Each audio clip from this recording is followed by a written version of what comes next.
Greetings. This is Jay Michaels. I'm a professor of media communications and culture, and I have been clocking science fiction, horror, and fantasy for over 50 years. And I'm thrilled to bring you some fantastic television here on the Boston Sci-Fi Channel.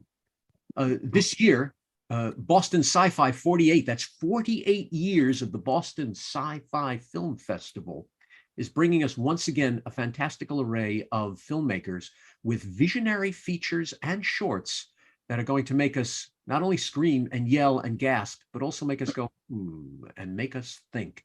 And we have a group of them with us today, and I'm thrilled to be able to chat with them. I'm here with my co-host, Jen Bush. Jen Bush is a writer about town. She has written for Boston Sci-Fi. As a matter of fact, when you read up on it, if you're fascinated by these movies, it's she the one that wrote the blurbs. Jen, how are you? I am doing very well, thank you. And yes, I did write those blurbs or edited them. And I could tell you, I am extremely excited about these films. They are fascinating, interesting, innovative, and I can't wait to see them. There were moments where I'd get an email from Jen somewhere that would just say, "Hey, look at this film. This is cool." So Jen is one of those rare people who believes their own hype and read it and said, "Oh, I got to see this film." So I'm thrilled that she could be with us today to hear more and more and more about it. Let's go right into it, and we're going to start with a fellow academic. This gentleman I've spoken to many times. He is as much a part of Boston Sci-Fi as SciFi is. And his work is always innovative. It's always brilliant. And he is always the epitome of eloquence. So let's start with the wizard, Professor Bob White. Professor White, good to see you as it always is. I look forward to meeting you in the flesh this year. Tell us about your movie. Tell us about you. Flesh is good. My goodness. How did one follow an introduction like that? Well, thank you, Jay. Oh, space women battle giant robots to save the world. That's the theme of my movie entitled MOONAGE Daydream, not to be confused with David Bowie's recent, rest his soul, slideshow that you can watch for 2 hours with sunglasses on.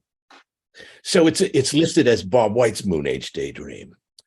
Oh, fascinating. I'm sure you're going to be fascinated by this. It's 40 years old, the film, with special dispensation from Garen Daly and the festival. I have the privilege of showing a movie I made 40 years ago when I was a student at the School of the Museum of Fine Arts.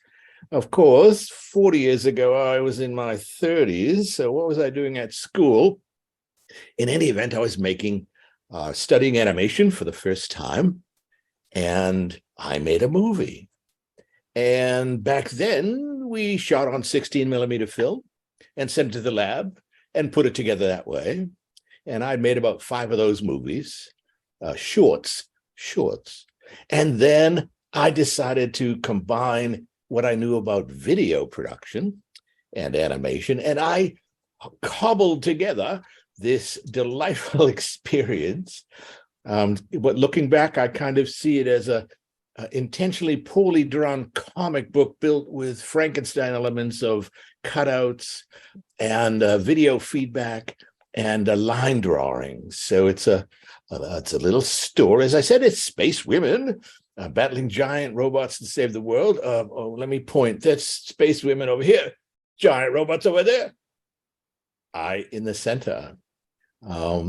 Back then, festivals only accepted 16 millimeter film, so I had my video transferred for film, sent it out to festivals, and was very, very fortunate. The film received awards in Portugal, in Salerno, Italy, Hong Kong, Tokyo, and the Boston, New England Animation Festival back then. So that's my tip of the hat. Go. I think that's wonderful. Now I have the big question for you.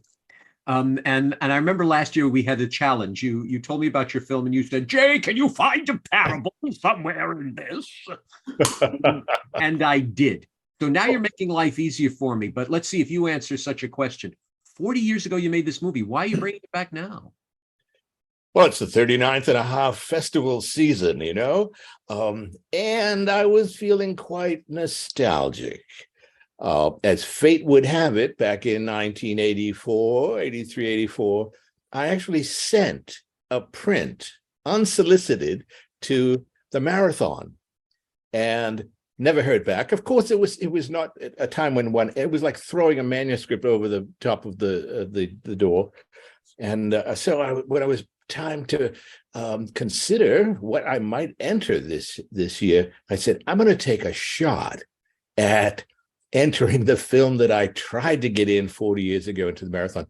And lo and behold, as fate would have it, it has been accepted into the festival. Of course it is. Why is it accepted? Let's space women versus giant robots To save the world. to save the world. How interesting, space women. We're entering the age of Aquarius. We're looking at a time now where equality is precarious and more hard won. And so it really seems like your film is clairvoyant. I'm writing a book called Hidden Monsters, and it's about the parables within the most obscure horror movies.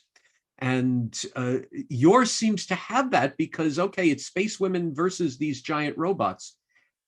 Could it be the dawning of the age of Aquarius? Could it be the dawning of the age of Aquarius? There you go. And everybody all together now. But it seems you're handing us this parable of the change in paradigm. You're handing us the parable of the change of the world around us. In our previous panel, Jen can attest. The main thing we talked about, okay, we stepped out into a new world after the pandemic. What's that new world? You're sort of handing us that. Bob, you have always been clairvoyant, and it is an absolute pleasure to see that you're still doing it, and can't wait for your movie, and can't wait to meet you in the flesh this year, because I've been virtual up until now. Can't wait. Thank you. My pleasure. Can I just say, oh, sorry. Please, go ahead, Jen. I just need to say that I thought I had a very interesting blazer today, but I can't compete. I love your blazer, Professor White. I might need one like that. I give buttons at the festival as well. You can see MOONAGE Daydream buttons in my blazer. Thank you, and God bless you. Well, now I see what I have to pack in my suitcase for this event.